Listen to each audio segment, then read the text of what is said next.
got to be honest with you. I said for the Bears, I need to see them dominate. I need to see them start to finish. I need to see them not pulling one out of their orifice to try and come back to win against a quality opponent.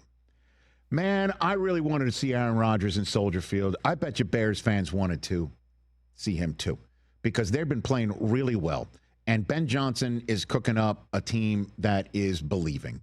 And Ben Johnson has a quarterback, Caleb. That ball just flies out of his hands, and he is throwing it. He is slinging it. He is feeling more and more confident each passing week, rolling him out, making throws.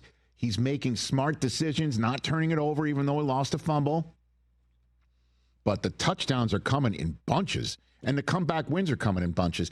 And they had this, the fumble he lost was T.J. Watt surpassing his brother for more career sacks with his brother in the booth for a touchdown for Pittsburgh, which, as you know, has been a recipe for their wins lately, is they're taking it away. So they overcame a lot. And they also held firm. They actually had a lead in the fourth quarter as opposed to the other way around. Their defense held onto a lead. Yep. So it's a different way to win. And, yeah, Mason Rudolph is a backup quarterback, but more than serviceable. I'm sure they wanted to beat Rodgers to basically say, we are better than you, and you own this place. No more. Maybe that's for down the road. If Rodgers is fortunate enough to keep playing and the Bears are fortunate enough to see him and they play each other again.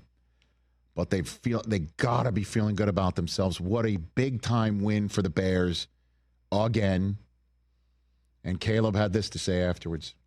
You don't apologize for any wins in this league. And, I think that's a historic organization over there, and they got a bunch of great athletes, a bunch of great coaches and things like that. So like I said, you don't apologize, but you do understand where you can be as a team, what we could have done out there, and that's the frustrating part. It starts with me, and it funnels down everybody else.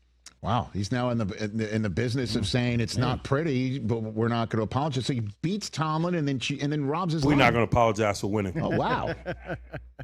I'll take your win and your line. When's he going to start talking about hot dogs?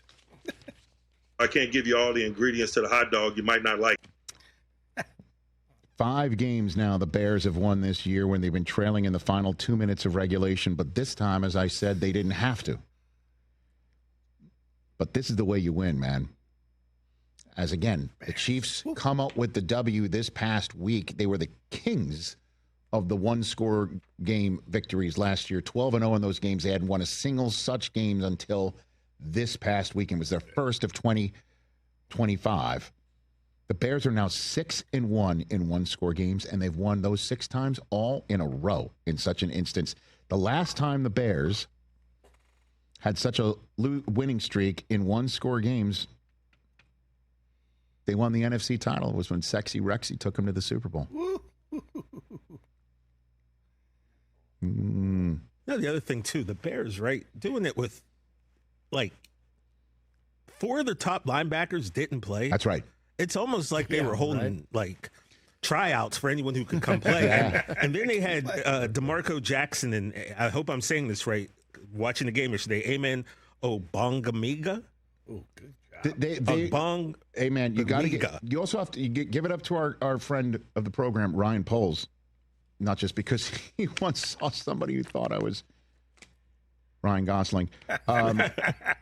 Remember when he traded for Montez Sweat in the middle of the season that they were not winning, and you're like, what are they doing? 6.5 sacks over his last 6 games, most sacks in any 6-game span in his career. Is he coming in handy now? Yeah. He sure is. So they're doing it all.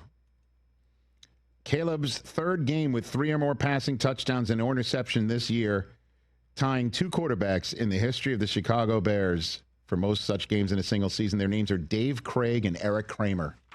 It's been a minute in Chicago, and they're going to Philly, leading the division.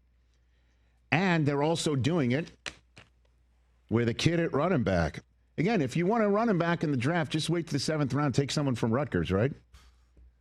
We saw the Chiefs do it with Isaiah Pacheco all these years, even though he's out right now.